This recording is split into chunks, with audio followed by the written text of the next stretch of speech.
So speaking of engineering, I wanted to ask you if like the method of training, as well as how you train and where you train, did it evolve over the years? Like what year did you start working out? It was 80s? 1979, 1978. Okay.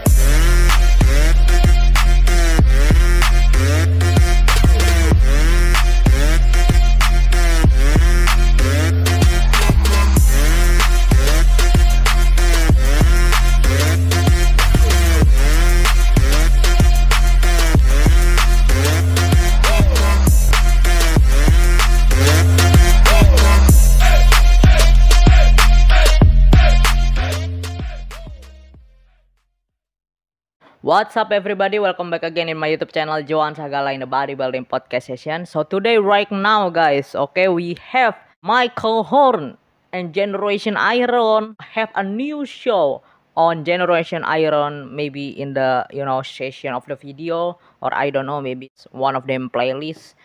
But this is really interesting because Michael Hearn tell us what's the difference of the training method between back in the day and right now. And Michael Hearn is talking about Nick Walker too and another younger coming bodybuilder. Before we go jump up into it, please click the bell button, ring that bell, subscribe, and let's go guys. We heard what Generation Iron and Michael Hearn talking about right now, bodybuilding. So from that point on to now, like, do you feel like the training has evolved, or is it basically the same motions, just is the same exact thing? Because I hear different opinions on that. I think it's changed. I think the most part that it has changed is with studying. Like back in the 80s when I was lifting with the greatest powerlifters in the world, these guys were all about the forced reps, going until you're fatigued, pushing it to that 100% level. And I think it's clear now that that is not as necessary. Yeah, I think that's why bodybuilding right now, okay, it's really more big and more. I love bodybuilding right now more than, the old school bodybuilder, man. More than the 18s, more than the 19s. Well, if we're talking about Ronnie Coleman era, it's really different story. But for the 18s, if we compare to right now, I think bodybuilding is better right now, okay? More bigger, more freak, more conditioning, more complete. There's nothing special in the 18s. Well, of course, maybe they just symmetry, they just proportion. But right now, it's not about the criteria, man, okay? If you have Lee Haney or even Rich Gaspari or even anyone, okay, who really have a shape and awesome symmetry, it's not gonna doing anything in this category right now, okay, in this era. Of course, they're not gonna win and they're not gonna take any title for bodybuilding right now. And so something I thought about is that weightlifting in the 70s and 80s seemed to deteriorate people and break them down over time. And now we know enough and understand enough to where weightlifting enhances and gives you longevity. And so that's the biggest change. So the biggest change would be understanding that 80% your effort in the gym is better than 100%. That forced reps aren't necessary to, and I'm talking to the mass, I'm talking to the very large percentage, because I do believe going to 100% for somebody that wants to be the champion has to go to that level. What you mean, Mike? Okay, what you mean about right now 80% your effort in the gym is better than 100%? Well, do you mean right now all of the competitors or all of the bodybuilders or everyone, okay, it's not really train hard as you compare in the back then in your era or in the old school? Do you think old school bodybuilder is really train more harder than bodybuilder right now? Well, I don't think so, I don't think so. If they really train hard, why they not get as freak as right now? Why they not, what's connect the complete package muscle?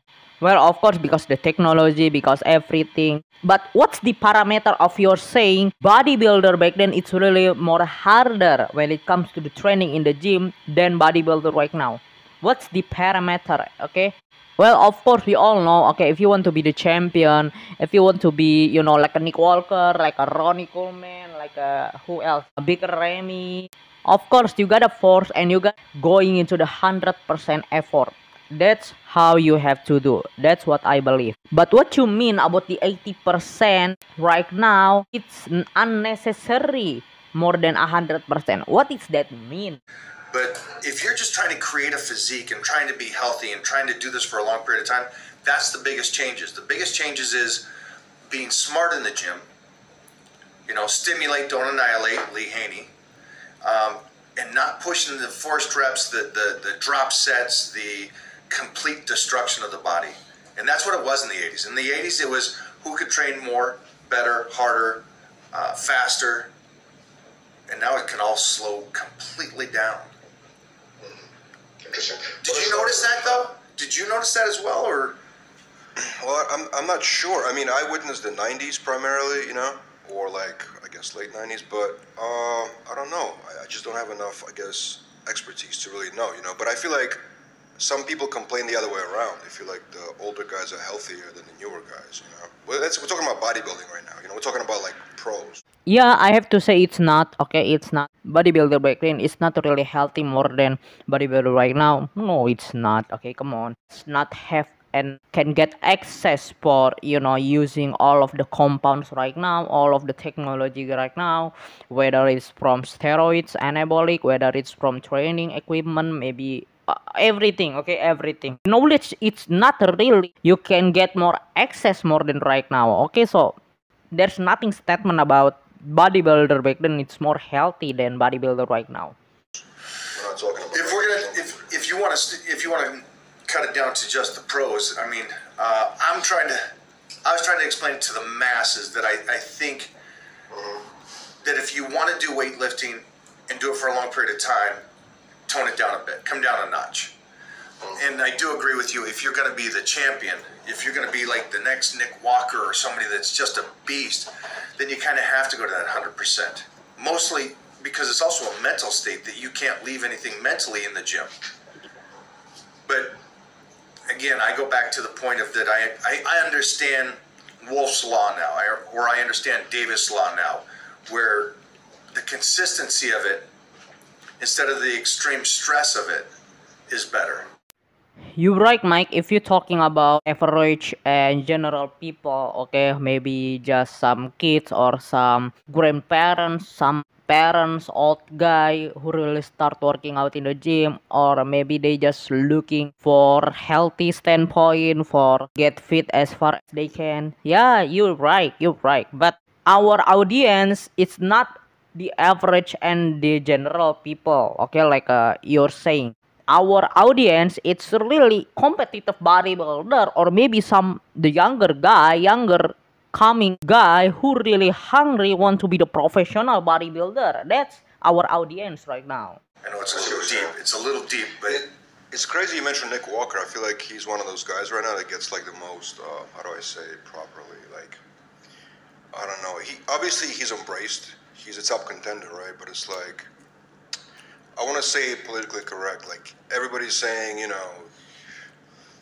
he's unhealthy, you know, or he's looking unhealthy, or something will happen. I mean, you know, people are saying, that's what I'm saying, people are saying that, which is obviously he's trying to win a title, right?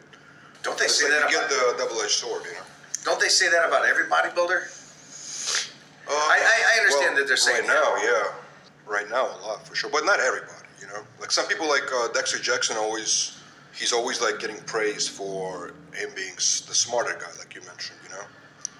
Maybe it's just a perception, you know, but they always consider Dexter Jackson smart, you know, and some people they consider to be a little reckless, you know. But that's obviously comes with the territory, right? No matter what you do, if you're going for that ultimate prize, people are gonna say that, you know. They just a fan flat, they just a fan, okay, or maybe they just the young kids or the young guy who don't know about bodybuilding, okay, who don't know about the real life of the bodybuilder, because Nick Walker already give us the scan of the CT calcium score, right? The CT calcium score, all of the result of Nick Walker is really zero. That means he's healthy, he's still healthy, he still has a longevity. It's just perspective from a fans, or just statement from the people who don't know what the real bodybuilding is.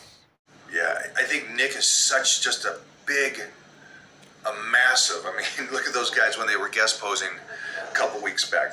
That's just those are a mountain of men on stage, and so I could see the majority of society going, that's unhealthy because weight is weight.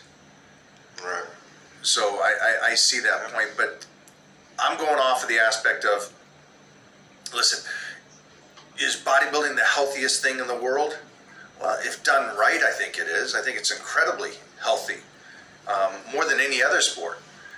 But if you do it to the level of where you have to be the very best and appease those judges, now you're riding the line. And I mean, we know that. We've been in this industry long enough that there's a lot of guys that are riding the line because that trophy means everything to them. And the appreciation of winning that means more than anything else. Sure. So if we're looking about what's the definition and what's the meaning of the bodybuilding, it's really a lot. Okay, it's really so much definition and criteria of what's the word of the bodybuilding is. Okay, the grandpa of lifting weight in the gym and trying to lose weight, trying to gain weight, or trying to everything. Okay, get health and get fit as far as they could be. It's still bodybuilding. Okay, like me, I'm the kids who just looking for healthy and train in the gym. I'm still bodybuilding, okay? But there's professional bodybuilder who taking anabolic steroids or who training hard in the gym, really hardcore, going into the Mr. Olympia stage, being the professional bodybuilder and making bodybuilding career. It's still bodybuilding, so it's a lot of the definition of the bodybuilding is. If you're talking about the kids who really take steroids and who really want to train hard in the gym and being a massive competitors for Olympia and PC national stage, it's still bodybuilding, but it's another level. Okay, of course it's unhealthy. Like a Michael Hearn said, if you want to be Nick Walker, if you want to be another, younger top bodybuilder right now, unhealthy. Why unhealthy? Because they're taking steroids, because they taking everything. Why they don't need to taking on your body, but they have to doing, because why? Because that's the support for all of them to achieve what they want to be. Okay, for achieve what's the trophy of the Mr. Olympia, for achieve winning on stage.